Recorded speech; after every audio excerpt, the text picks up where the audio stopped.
next guest is an extremely funny man. One of the funniest men on planet Earth, wouldn't you say? Absolutely true. And Absolutely also true. that other planet that we were talking about a month ago. Remember that planet? Yeah. Yeah, what was that? Kepler 170? Yeah. It was, anyway, he's the host of the American Bible Challenge. Season 3 starts tomorrow on GSN. Take a look at this. David. As far as I know, there's no horseradish in the Bible. But I don't know that much. Jeff Foxworthy, everybody. Jeff Foxworthy.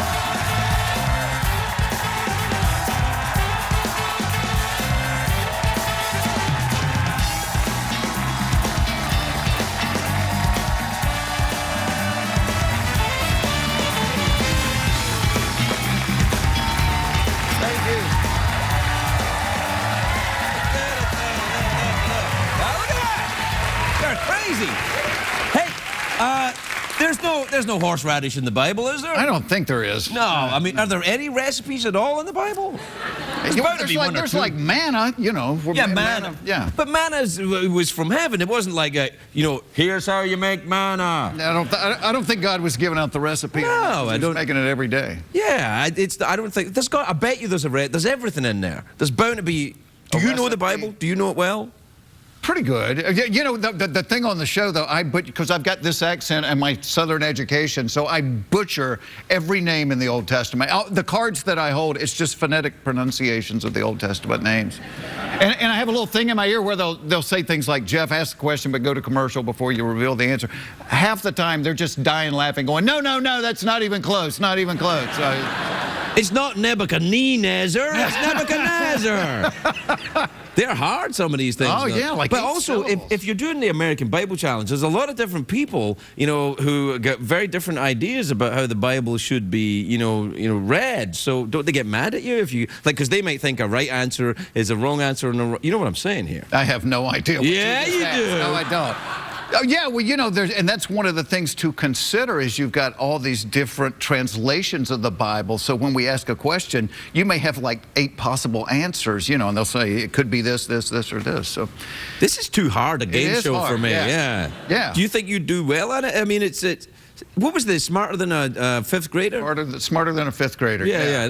I like that one. I do too. As long as they gave me the answer, because everybody thought they could do it. And it's hard. It's hard. Yeah. I know. Because they asked me if I would do the celebrity. Yeah. And I was like, no. Man. No. The kids kept wanting me to play the celebrity thing. I said, it's just better if everybody thinks Jeff is an idiot than to actually prove them right. Yeah. Well, how many kids you got? I got 2. Yeah, what age are they now? 2 daughters, 20 and 22. Oh, my Lord. Yeah. That's a tough time of life for you, man. Yeah, I know.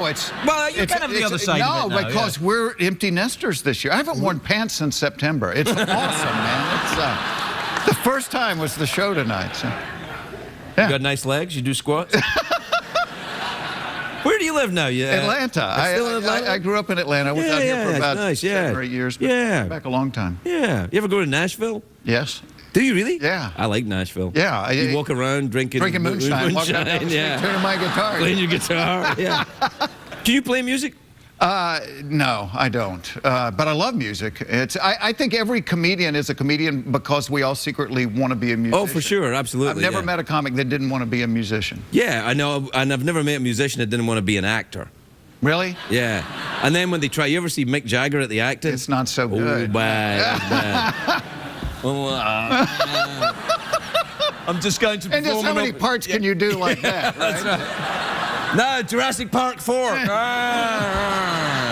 And here's the worst thing about the T-Rex, he can't even reach his nipples. Oh, that's right. No, that's why the T-Rex was... That's why he's in a bad mood. He can't even reach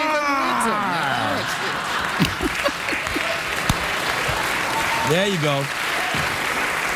So what about the blue-collar guys? You been doing any of that stuff recently? Well, I did a thing with Bill and Larry last year. Ron by himself is a little bit... Ron's crazy. Well, I mean, he's crazy. But he's so funny. Like, half the stuff he did on the blue-collar tour, we'd be sitting around having dinner, and he's like, did I ever tell y'all about the time I got kicked out of a bar? And he would tell these stories, and we would just be beating the table going, you have to tell this on stage. Yeah, and he does. Yeah. He's the only comedian I've ever met who is exactly the same. Yes. Like he's like, that's who he is, and he goes up there and he keeps drinking and he keeps talking. Yeah. Well, when we would do the blue collar tour, if we had 2 shows, the first show I would make him mix Sprite and Coke together to look like Scotch, because if it was Scotch by the second show, with that French Texas accent, nobody could understand a word he said. You know, so, no matter how funny it is, if they don't understand, yeah, you got that's one of the essential rules of comedy. They got to know what you're saying. Yeah, unless it's silent comedy. You ever thought about that? You do great in France. Jerry Lewis did. Jerry Lewis did. Yeah, but did he do silent comedy too? Just lady means something different in France. I always heard that he was like huge in France. Yeah. I had a friend that was collected comedy things, and so my wife and I were going to France. He said, please just get me like a Jerry Lewis poster or a book. We went all over France, and nobody had ever heard of Jerry Lewis. I think it's a little bit like the Hasselhoff in Germany effect. You know, that people think, you know, David Hasselhoff is huge in Germany. You go to Germany, like, I think this is no. This is a guy who talks to the car. No. What do you watch on TV? You watch Downton Abbey? My wife watches Downton, so I'm kind of, you know, by proxy. Yeah, you have. Because I still want her to be my girlfriend sometimes, so I watch, you know, I watch it too. So. Otherwise, you start learning stuff. Yeah. Yes, I know.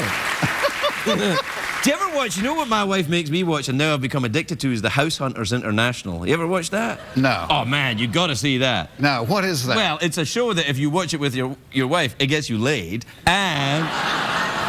Yeah, House Hunters International.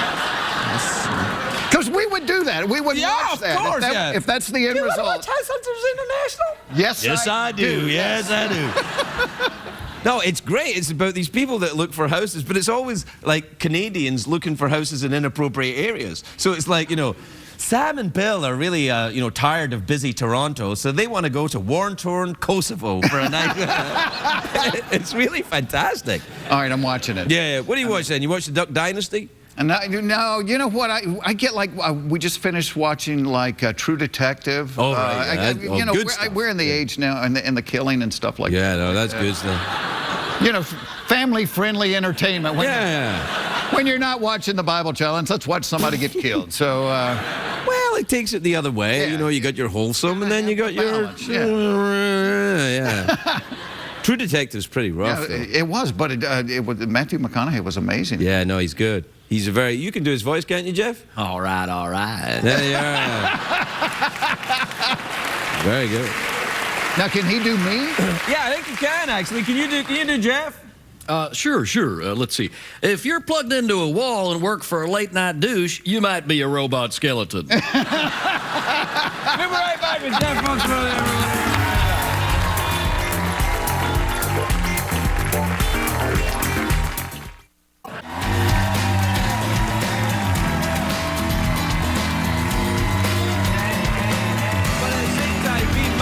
Other people, I think that's the way to do it.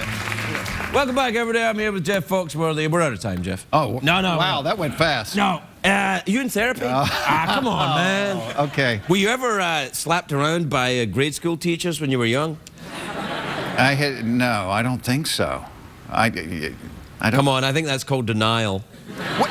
You know, but like we grew up in the age where it was okay to like beat up kids. Well, it's like seriously, like my oldest daughter, when she was 5, she gets a computer. You know, she can do the whole thing. Remember, we got like the wooden paddle with a rubber band and the red ball. Yeah. And then you would hit it about 4 times. The rubber band would snap. The ball would go across the room, break something, and you get a spanking with a paddle. So I'm like, kind of turning me on a little bit now. Yeah. We used. Do you ever get the clackers? You go like that, and then they would splinter and go in your eye. You go like they have to try. Some of the stuff they let it. You remember, like the wood burning kit was like. It was. I think that might have been a Southern thing. Was that a Southern thing?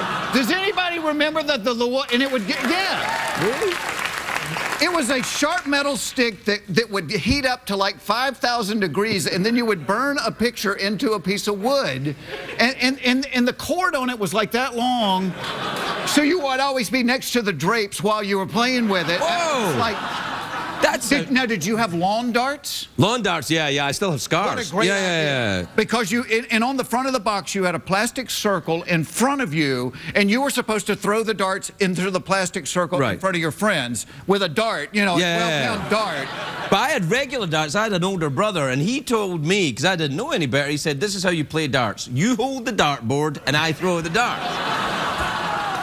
That's true, and I still have dart marks on my body.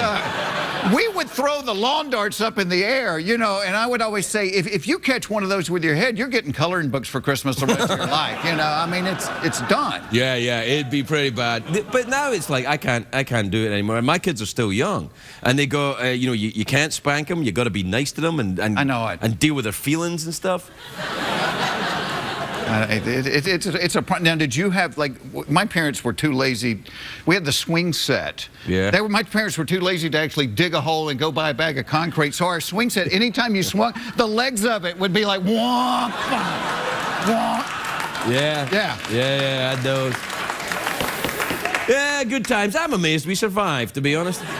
I think, though, that all comedians have some kind of adversity in childhood. All good comedians. Do you? You think it's a little bit of the... Yeah, I think it's a little bit of a... Well, yeah, and probably, because my folks got divorced when I was young, and I could make my dad laugh, and so that was it, you didn't really... Yeah, that's what it is. That's what it is? So you're cured. That's what I pointed out. Jeff, I've never felt better. Yeah, no, you're fine, man. Yeah, you're fine. That'll be $500. So what was your adversity? Because I grew up in Scotland in the 1970s, man. What do you want? What wasn't my adversity?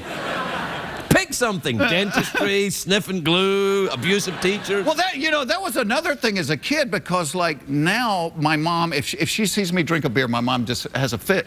And when I was a child, she bought me model airplane glue, by the bags full.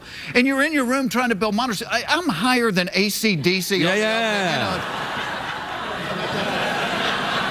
And then you'd get it put together, and my dad would literally give us firecrackers to blow the models up. Yeah. That's a good dad. Well, that is a good dad. And you knew they were safe because you had to drive across the state line to buy them from a man that had 3 fingers, so... Can I tell you, though, the moment I absolutely decided to become an American citizen, I was on the I-40, and I was driving through the South, I think coming out of Tennessee, I think, right? I'm driving along, and I see a store. A drive-through store where I drove in, and you could buy fireworks, whiskey, a handgun, and a shirt. And I thought, I want to be part of this, man. I want to be part of this. Without getting out of the car. Without getting out of the car. Anyway, we're out of time. Good luck with the Bible Challenge, man. Thank you. Yeah, it's a top-rated show on game show networks. That's good. Cool, yeah. Yeah, you're like the Breaking Bad of the game show network. Yeah, exactly. Jeff Foxworthy, everybody.